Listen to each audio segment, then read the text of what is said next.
I still can't believe how everything unraveled that day. 22 years of marriage, built on what I thought was a solid foundation, suddenly crumbled before my eyes. We'd had our share of arguments, sure, but what marriage doesn't? Nothing too big to overcome, I believed.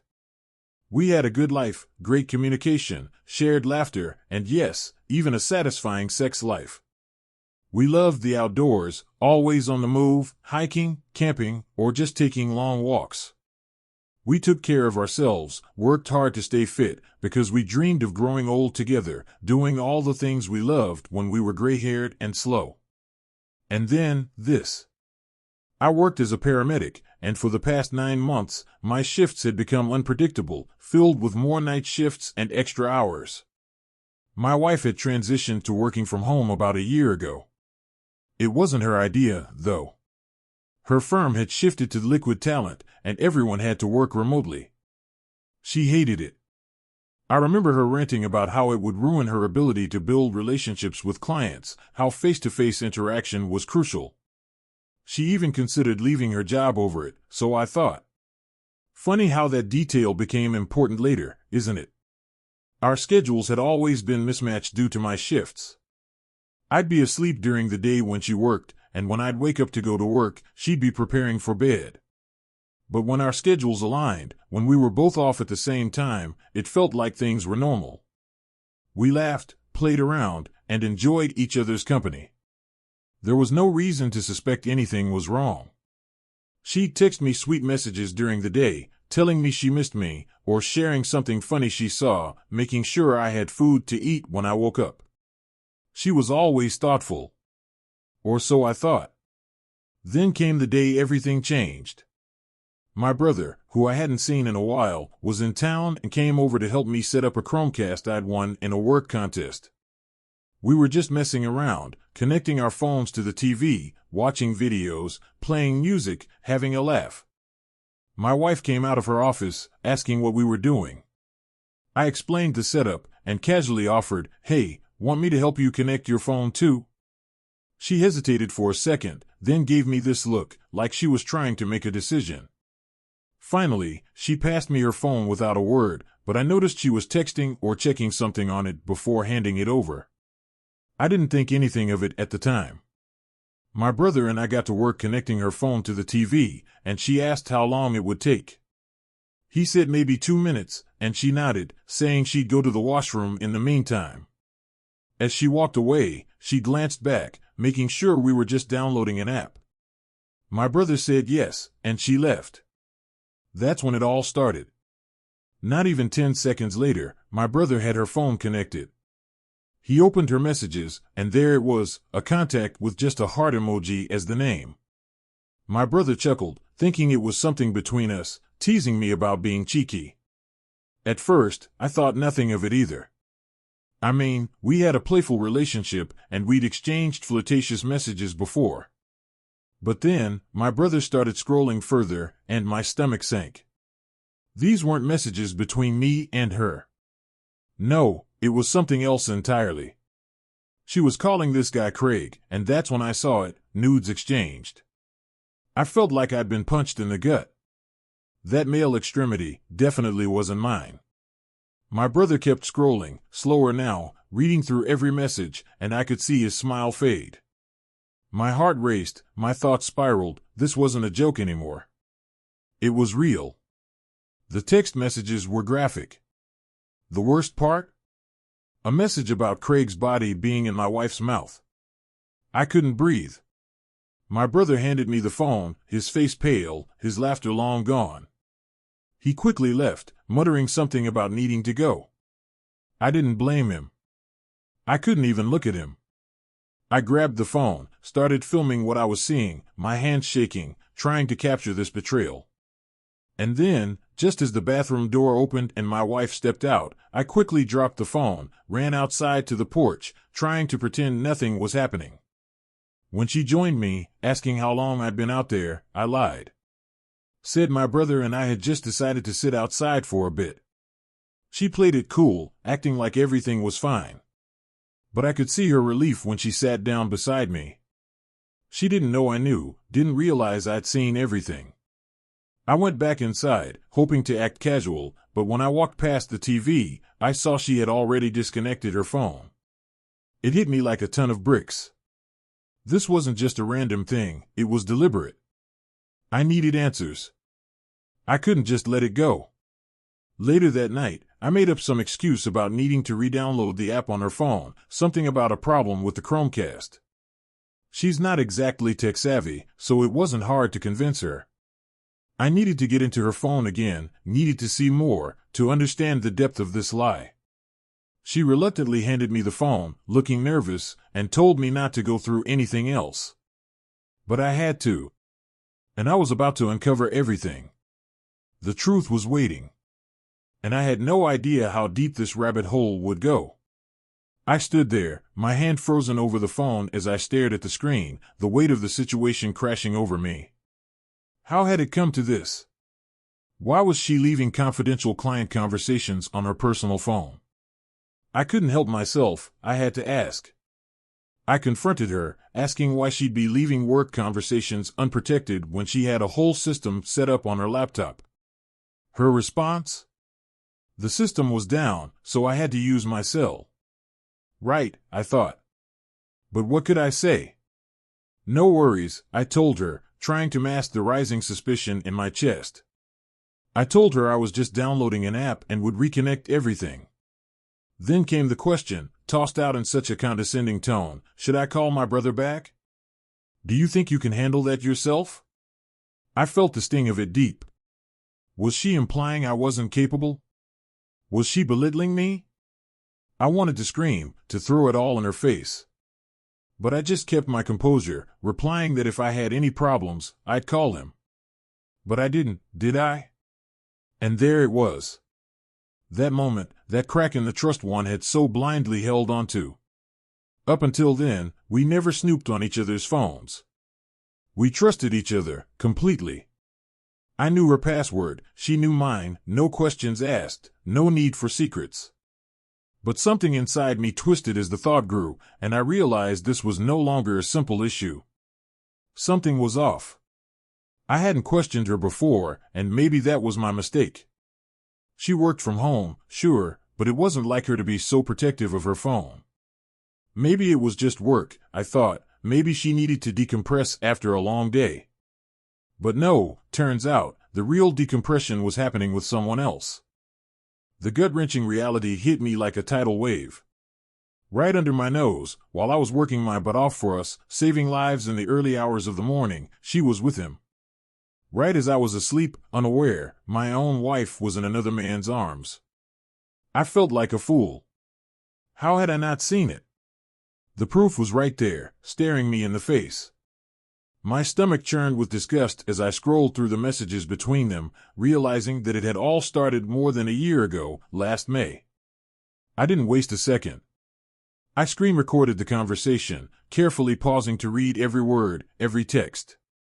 The words stung, messages exchanged in secret, plans made in the shadows, rendezvous while I worked. It was all there, so clear. The worst part? She'd even made excuses to invite him over while I was asleep or while I worked night shifts. They had their secret life right under my nose, and I had no idea. Then came the worst part, finding out who this man was. Craig. An attorney. Someone she worked with. Someone who had been there for over a year, someone whose name I now knew all too well. The texts grew more intimate, more flirtatious, as the weeks went on. We can meet for drinks, he said. You're going to be working from home now? I'll come over. How had I missed all of this? And the kicker? She followed him on Instagram. And their messages, sexy memes, lingerie ads. What was I doing? I had to act fast.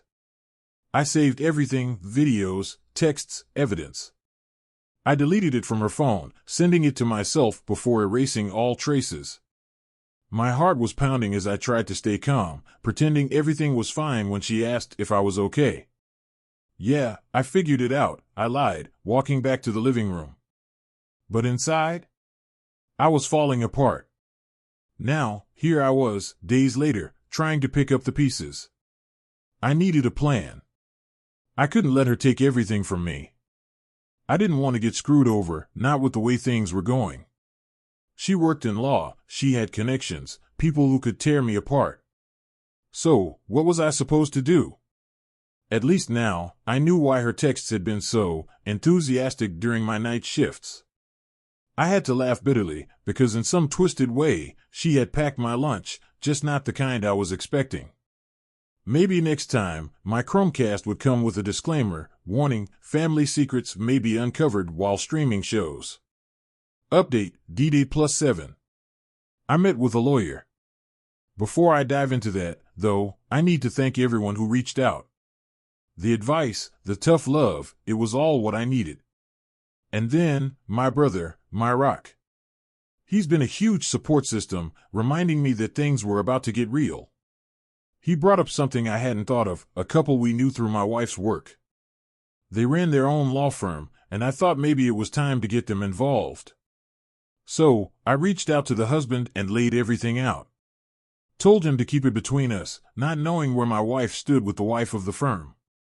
And he responded fast, just like that. He laid it all out for me, told me to send him everything, the texts, the video, the financials. I needed to open separate accounts, start moving money around, but not too much at once. Don't make it suspicious. And the best part? He assured me I didn't have to worry about custody. Our son was 19, living on his own. It was time to start making my move. The game was on. The moment I told her I wasn't leaving the house, that she had to leave, the tension in the room was palpable. She tried to argue, saying this place was basically her office. As if I was going to stand for that. I told her she could work elsewhere. After all, she wasn't even working half the time, inviting Craig over and doing God knows what while I was lying in bed, just a few feet away, oblivious. Her threats, however, they didn't scare me. She was just rattling off empty words, terrified that I knew exactly who my lawyer was. The same lawyer who had already told me to take control of what was mine. So, I made it clear, she had to tell our son the truth. I wasn't going to be the one to break the news. She had to face him, or I'd expose everything, every text, every message with Craig. And when she did tell him, it didn't go the way she hoped. He sided with me, without hesitation. It was honestly a relief, at least one person in this mess had my back. He even encouraged her to move out, to give me space. So, she packed up and left. But the real kicker? I had no idea what was waiting for me. When I reached out to my attorney, little did I know that I was dealing with one of the best in the country. My ex must have known that too. She tried to reach out, to apologize, to take it all back. But it was too late for any of that. And then she offered me hush money. She and Craig would pay me to keep quiet, to protect their careers. She said she messed up, and she wanted to fix things. But nothing could fix what was already broken. What came next was something I could hardly believe. My lawyer, ever the professional, let me in on a little secret. Apparently, while my ex had been working for him, she'd been cozying up to a partner at the firm, leaking confidential information. Of course, they found out, and that relationship was dissolved swiftly. But the firm wasn't the only one who had caught wind of her actions. The consulting firm she had been working for also took action. And guess what her punishment was? House arrest, essentially. They made her work from home, locked down tight, as a consequence of her betrayal. Turns out, everything she told me was a lie. Her firm didn't send her home to work on liquid talent or whatever nonsense she spun. No, she was there because she'd been caught red-handed. And if I thought things couldn't get worse, they did. The house, the home we'd shared for years, was now a battleground, my prize in the war of asset division.